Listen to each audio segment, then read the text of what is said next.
രമേശേ, പെണങ്ങല്ലേടാ. ഞാൻ പറഞ്ഞില്ലേ ടൂറിലായിരുന്നു. ആ, ഞാൻ ഏറ്റു. ശരി, നാളെ സമയം നീ തന്നെ പറഞ്ഞോ. അയ്യോ, നീ പിന്നെ വിളിക്കേ, അച്ഛന്റെ കോള് വരുന്നു.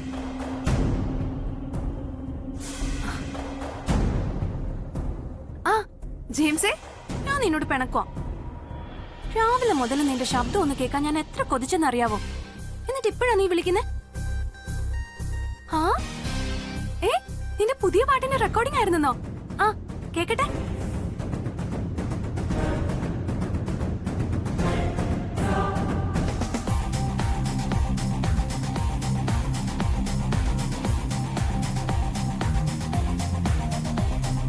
നമുക്ക് അവിടെ ഇരുന്ന് സംസാരിക്കാം. നിനക്ക് എന്താണ് സംസാരിക്കാനുള്ളതെന്ന് എനിക്ക് നല്ലതുപോലെ അറിയാം. ആനന്ദ്, നീ പറഞ്ഞതൊക്കെ വെച്ച് നോക്കുമ്പോ എന്റെ മനസ്സിൽ തോന്നുന്ന ഒരൊറ്റ കാര്യമാണ്. നിന്റെ മനസ്സിൽ തോന്നുന്ന ആ ഒരൊറ്റ കാര്യം എന്താണെന്ന് എനിക്കറിയാം. ആനന്ദിന്റെ മനസ്സിൽ കല്യാണി കുടിയിരിക്കുക, അതാണ് ഇങ്ങനെയൊക്കെ സംഭവിക്കുന്നു എന്നല്ലേ? അത് പൂർണ്ണമായിട്ട് ഞാനിപ്പോ പറയാൻ എനിക്ക് എന്റേതായിട്ടുള്ള കാരണങ്ങളുണ്ടെന്ന് കൂട്ടിക്കോ. എന്ത് കാരണം? നിന്റെ പെണ്ണ് കല്യാണിയാണെന്ന് ഈശ്വരൻ തീരുമാനിച്ചു കഴിഞ്ഞു. അതാണ് പ്രധാന കാരണം. നീ ചുമ്മാ ഞഞ്ഞാ പുഞ്ഞാ വർത്താനം പറയല്ലേ. പറയുന്ന കാര്യം സമർത്ഥിക്കാൻ കഴിയണം, അതാണ് കഴിവ്. ഞാൻ വെറുതെ പറയല്ല ആനന്ദേ. അല്ലെങ്കിൽ പിന്നെ പ്രിയങ്കയ്ക്ക് പണിത താലി എങ്ങനെയാ കല്യാണിയുടെ കഴുത്തിൽ വീണത്? ഇളയമ്മ അങ്ങനെ എന്തോ പറഞ്ഞു എന്ന് നീ തന്നെ സൂചിപ്പിച്ചല്ലേ? എടാ, അത് കാല് തട്ടി വീഴാൻ പോയതുകൊണ്ടല്ലേ താലി കല്യാണിയുടെ കഴുത്തിൽ വീണത്. അല്ലാതെ ദൈവം എടുത്ത് കഴുത്തി കെട്ടിക്കൊടുത്തോന്നല്ലോ എന്ന് പറഞ്ഞാൽ ഞാൻ സമ്മതിക്കില്ല. കാല് തട്ടുന്നു, താലി തെറിച്ചു പോകുന്നു, അതൊക്കെ ഓക്കെ. പക്ഷെ ആ താലി എങ്ങനെയാ കൃത്യമായിട്ട് കല്യാണിയുടെ കഴുത്തിൽ പോയി വീണത്? അതിനാണ് ഉത്തരം വേണ്ടത്. എല്ലാം ദൈവനിശ്ചയമാണെന്ന് ഞാൻ സമർത്ഥിക്കുന്നത് അതുകൊണ്ട് തന്നെയാ. ഇപ്പൊ മനസ്സിലായോ മോന്? തേങ്ങാ കൊല. നോക്കു ശബരി, ഇനി എന്റെ കല്യാണത്തിന് കുറച്ച് ദിവസങ്ങളേ ഉള്ളൂ. അതിനിടയിൽ നീ എന്നെ ഇങ്ങനെ കൺഫ്യൂഷൻ ആക്കരുത്. ഇതാരെങ്കിലും കേട്ടാ മതി ഇവിടെ അടുത്ത പ്രശ്നം ഉണ്ടാവാൻ. അറിയോ നിനക്ക്? ആൾക്കാർ കേൾക്കുന്നതൊക്കെ വിടുന്നീ. നിന്റെ മനസ്സിൽ കല്യാണി ഉണ്ടോ ഇല്ലെന്നറിയാൻ വേണ്ടി നമുക്കിപ്പോ ഒരു ചെറിയ ടെസ്റ്റ് നടത്തി നോക്കിയാലോ? നീ എന്ത് പറയുന്നു? ടെസ്റ്റോ? എന്ത് ടെസ്റ്റ്? നീ പേടിക്കൊന്നും വേണ്ട ആനന്ദേ. ഒരു സിമ്പിൾ ടെസ്റ്റ്, അതും ഇപ്പോ ഇവിടെ വെച്ച്. എന്താ, ഓക്കെ അല്ലേ? എന്ത് ടെസ്റ്റ്? നീ അത് പറഞ്ഞില്ലേ? അത് ചോദ്യം. ദേ, ഇപ്പൊ നമ്മൾ സംസാരിച്ചുകൊണ്ടിരിക്കുന്ന ഈ സമയം തീരുന്നതിന് മുമ്പ് കല്യാണി വന്ന് നിന്റെ മുമ്പിൽ നിന്നാൽ നിന്റെ മനസ്സിൽ കല്യാണിയോട് ഇഷ്ടമുണ്ടെന്ന് നീ സമ്മതിക്കോ? ഈ ആ സമയത്ത് ശരി. ഇനി കല്യാണി വന്നില്ലെന്നാണെങ്കിലോ? സിമ്പിൾ. നിന്റെ മനസ്സിൽ കല്യാണിയോട് പ്രണയമില്ലെന്ന് ഞാൻ വിശ്വസിക്കും. അത് ക്ലിയർ അല്ലേ? എങ്കിൽ ശരി, ഓക്കെ, കൈയോട്. ഈ സമയത്തല്ലേ? ശരി. ഇനി കല്യാണി വന്നില്ലെന്നാണെങ്കിലോ? സിമ്പിൾ. നിന്റെ മനസ്സിൽ കല്യാണിയോട് പ്രണയമില്ലെന്ന് ഞാൻ വിശ്വസിക്കും. അത് ക്ലിയർ അല്ലേ? എങ്കിൽ ശരി, ഓക്കെ, കൈയോട്. ഈ സമയത്ത് ഇവിടെ കല്യാണി എന്നെ കാണാൻ വരില്ലെന്ന് എനിക്ക് ഉറപ്പാ. അങ്ങനെ ഉറപ്പിക്കാൻ വരട്ടെ. കുറച്ച് സമയം നമുക്ക് നോക്കാം. ഓക്കെ, നോക്കാം.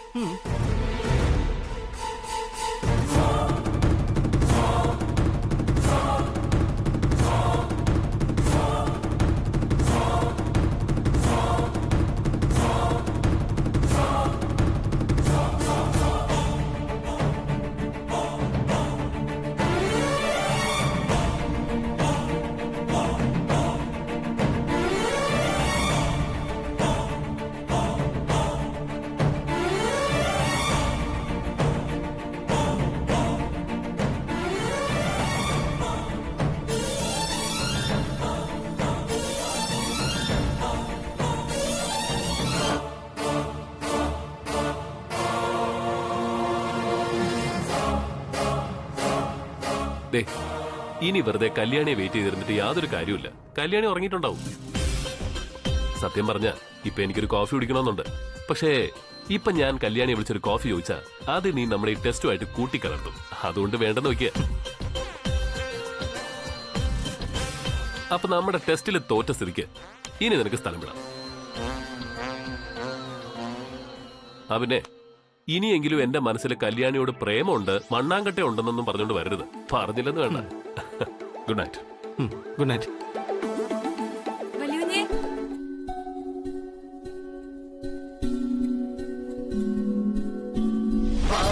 പെയ്തിടവേ നീയും പെയ്തതിനാൽ മോഹം താവിടുമീ നേരം താഴകിതാ.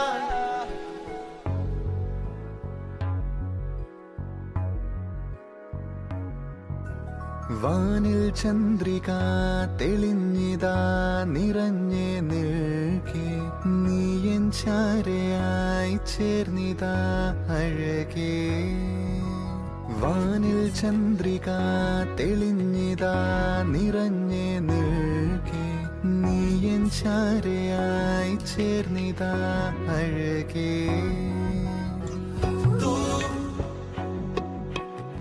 ഒരു കോഫി കുടിക്കണമെന്ന് ആഗ്രഹിക്കണ പോലെ തോന്നി, അതുകൊണ്ട് കൊണ്ടുവന്നതാ. രണ്ടുപേരുണ്ടെന്ന് അറിഞ്ഞില്ല കേട്ടോ. അത് സാരമില്ല. കോഫി കോഫി കുടിക്കേ.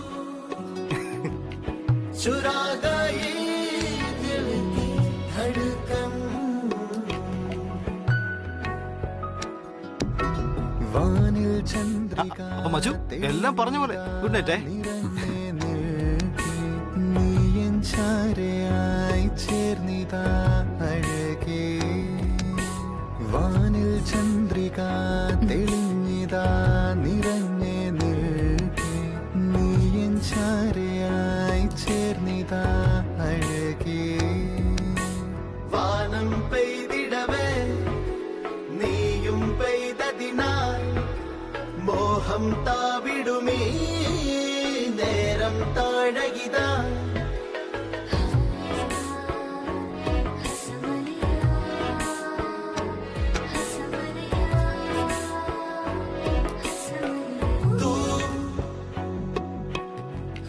चुरा गई दिल की धड़कन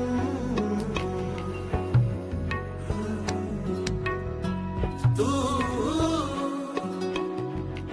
चुरा गई दिल की धड़कन. ആ ഓക്കെ, മനസ്സിലായ ആന്റി. Thank you. വിമൻസ് ക്ലബിൽ ഒരു ദിവസം വരൂ, അന്ന് നമുക്ക് കാണാലോ. ശരി ആന്റി. ആഹാ. ആ ആന്റി അറിഞ്ഞില്ലേ, കല്യാണിക്ക് ആനന്ദ് കൃഷ്ണൻ പാസ്പോർട്ട് റെഡിയാക്കി കൊടുത്തു. സിംഗപ്പൂരിൽ മികച്ച ബ്രാൻഡ് അംബാസിഡർ അവാർഡ് വാങ്ങാൻ പോകുന്നത് അവൾ ഇപ്പോഴേ സ്വപ്നം കണ്ടു തുടങ്ങിയിട്ടുണ്ടാവുന്ന തോന്നുന്നത്. ഓ കൊള്ളാം. അപ്പൊ ഇനി അതും കൂടി ആവുമ്പോ എല്ലാം പൂർത്തിയായി എന്ന് പറയാം. ആനന്ദും കല്യാണിയും സിംഗപ്പൂരിലേക്ക്.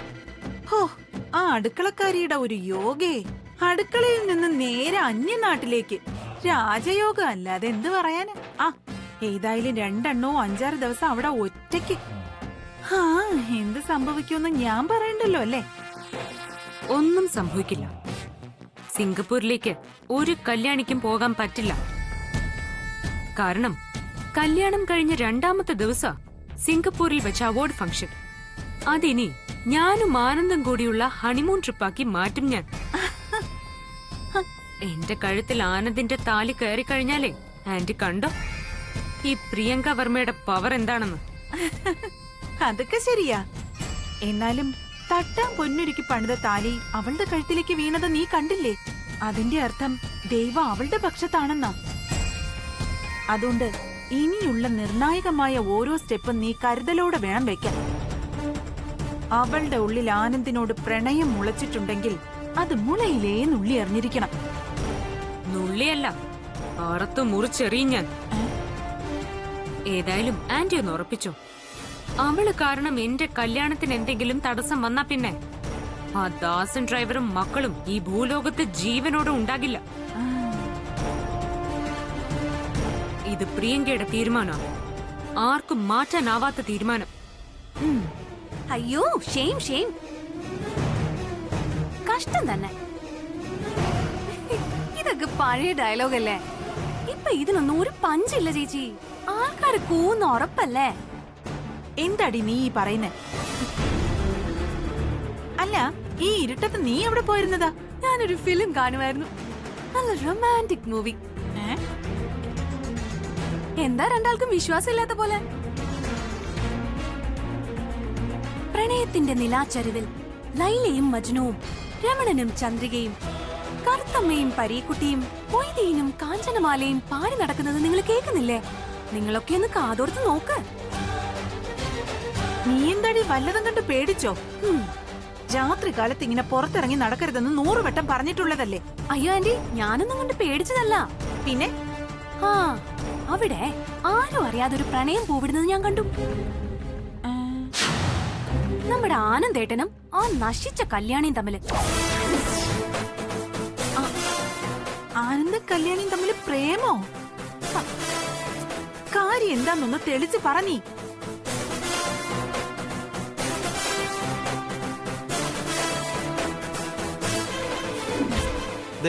ഇപ്പൊ നമ്മൾ സംസാരിച്ചുകൊണ്ടിരിക്കുന്ന ഈ സമയം തീരുന്നതിന് മുമ്പ് കല്യാണി വന്ന് നിന്റെ മുമ്പിൽ നിന്നാൽ നിന്റെ മനസ്സിൽ കല്യാണിയോട് ഇഷ്ടമുണ്ടെന്ന് നീ സമ്മതിക്കോ? ഈ സമയത്തല്ലേ? ശരി.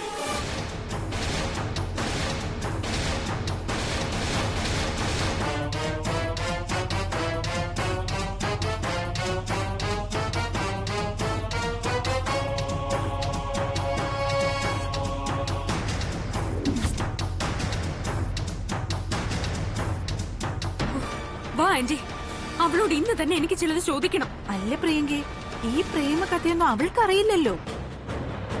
ശബരിയും ആനന്ദുമായിട്ട് സംസാരിച്ച കാര്യങ്ങള് നമ്മളായിട്ട് തന്നെ ഇനി അവളോട് പറഞ്ഞറിയിക്കണോ? മാത്രമല്ല ഇപ്പൊ അവിടെ ഡ്രൈവർ ദാസും കാണും. പ്രശ്നം ചിലപ്പോ നമ്മളെ പിടിച്ചെടുത്ത് നിക്കില്ല. ഇല്ല, ദാസേട്ടനും അനിയൻ ചെറുക്കനും ഇപ്പൊ പുറത്തേക്ക് പോകുന്നത് ഞാൻ കണ്ടു.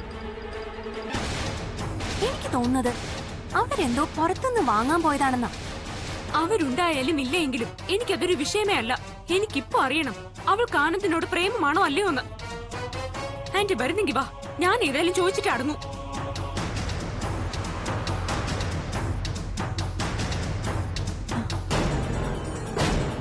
കേറി പൊടിയാത്ത്, ഇത് ഞങ്ങള് മുതിർന്നവര് കൈകാര്യം ചെയ്തോളാം. കൊറേ നാളായി അവക്കൊന്ന് കൊടുക്കാൻ കൈ തരിക്കുക. അല്ല പിന്നെ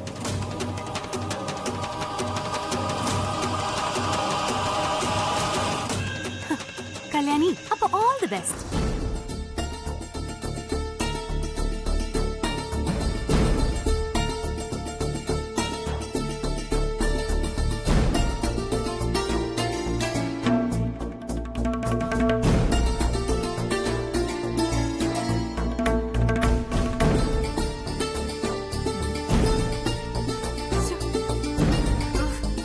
എത്ര കൂട്ടിട്ട് ശരിയാവുന്നില്ല. പച്ചക്കറി 950, പലവ്യഞ്ജന 1450. എന്നാലും 450 രൂപയുടെ കുറവുണ്ടല്ലോ. ആ കിട്ടി. അനിയൻകുട്ടന്റെ യൂണിഫോം തച്ചതിന് 450 രൂപ. ഇതല്ലേ കണക്ക് ശരിയാവാത്തത്?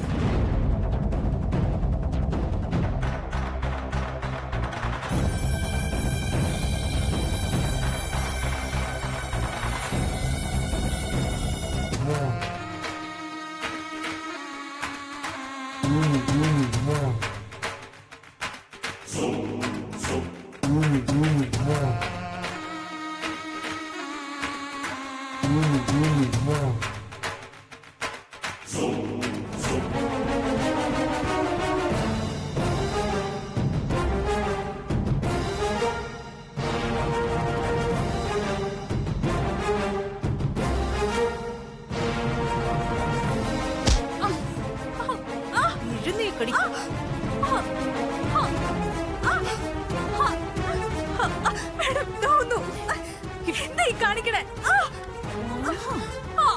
വിടരുതണ്ടി. ആ മുടി മുഴുവൻ പിഴുതെടുത്തിട്ട് വിട്ടാ മതി. വേദനിക്കുന്നു മാഡം. പൊളിയണം, അതിനാ ഞങ്ങൾ വന്നത്. ഇവിടെ നടക്കുന്ന നിന്റെ പ്രേമ നാടകം പൊളിക്കാൻ.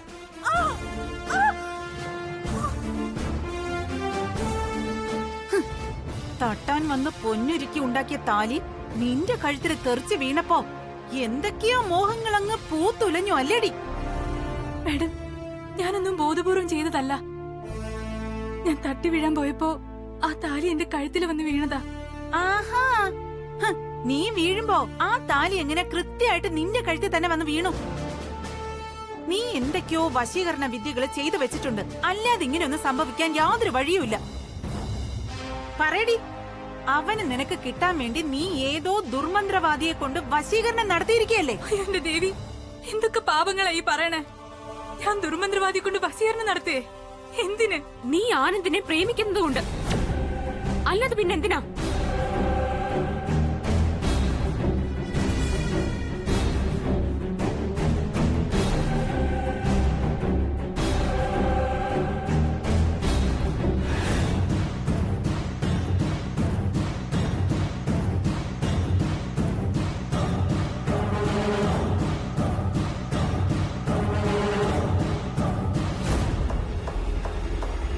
എന്താടി ഒരു മിണ്ടാട്ട ഇല്ലാത്ത? ഡി, വാ തുറന്ന് സത്യം പറ. നിനക്ക് ആനന്ദിനോട് പ്രേമമല്ലേ? ഡി, നീയും അവനും തമ്മിൽ പ്രണയത്തിലാണോ ഇപ്പൊ? പറയടി ഉത്തരം. നിനക്കെന്താ നാവില്ലേ? ഓ, എന്റെ കഴുത്തിൽ വീഴാനുള്ള താലി നിന്റെ കഴുത്തിൽ വീണതിന്റെ ഹാങ് ഓവർ ഇപ്പോഴും മാറിയിട്ടില്ലായിരിക്കും തമ്പുരാട്ടിക്ക്. ചോദിച്ചതിന് ഉത്തരം പറയടി.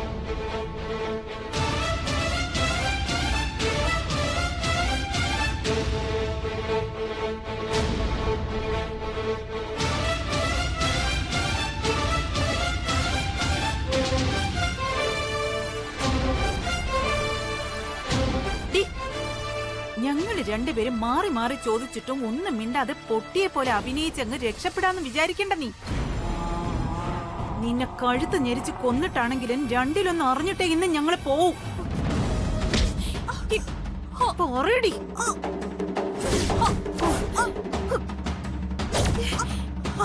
പറയാൻ ചോദിച്ചതിന് മറുപടി പറയടി, അല്ലെങ്കിൽ നിന്നെ കൊല്ലും ഞാൻ. പറയടി, പ്രേമത്തിലാണോ നീയും അവനും തമ്മിലെന്ന് പറയാൻ. എടി,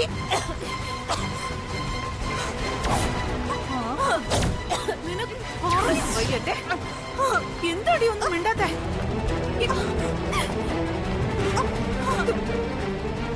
ആന്റി, അവളെ വിട.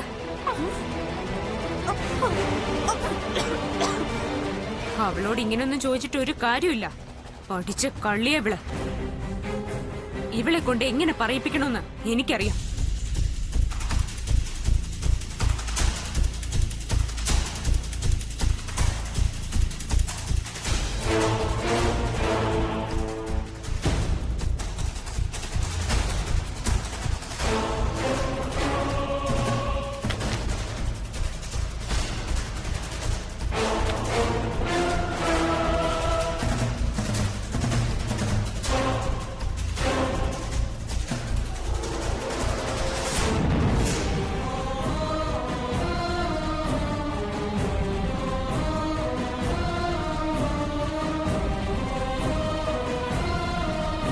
നിന്റെ അമ്മയെ തൊട്ട് സത്യം ചെയ്യണം ഇപ്പൊ. നിന്റെ മനസ്സിൽ ആനന്ദില്ല എന്ന്. ചേടി സത്യം ചെയ്യാൻ.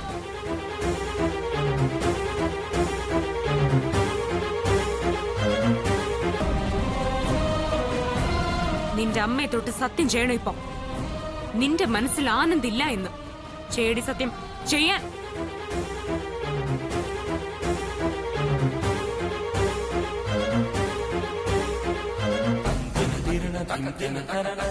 എന്താടി ഒരു അന്താളിപ്പ്? ചത്താലും നിന്റെ കൂടെ തന്നെ ഉണ്ടെന്ന് കരുതുന്ന അമ്മയെ തൊട്ട് വേണം സത്യം ചെയ്യാൻ. പറയടി, നിന്റെ മനസ്സിൽ ആനന്ദില്ലെന്നും നീ അവനെ ഇഷ്ടപ്പെടുന്നില്ലെന്നും പറ. പെട്ടെന്നാവട്ടെ, സത്യം ചെയ്യാൻ.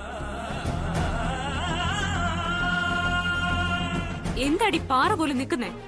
ഇതേ തൊട്ട് സത്യം ചെയ്യടി. ആനന്ദ് നീയുമായി യാതൊരു ബന്ധമില്ലെന്ന്. നീ സത്യം ചെയ്യുന്നോ അതോ ഈ ഫോട്ടോ ഞാൻ എറിഞ്ഞു പൊട്ടിക്കണോ? വേണ്ട.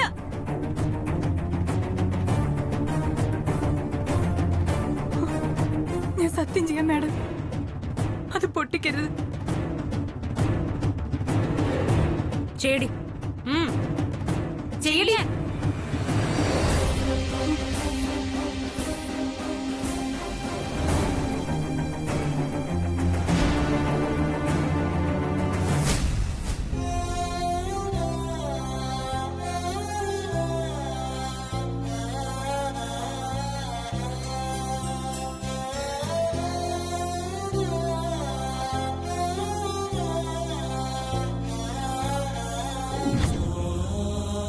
അമ്മയ്ക്ക് എനിക്കറിയാലോ, വല്യുഞ്ഞിന് എനിക്ക് ജീവനാ, വിധിയാ. ഓരോരോ കാരണങ്ങളുണ്ടാക്കി ഞങ്ങളെ പരസ്പരം അടുപ്പിക്കുന്നേ.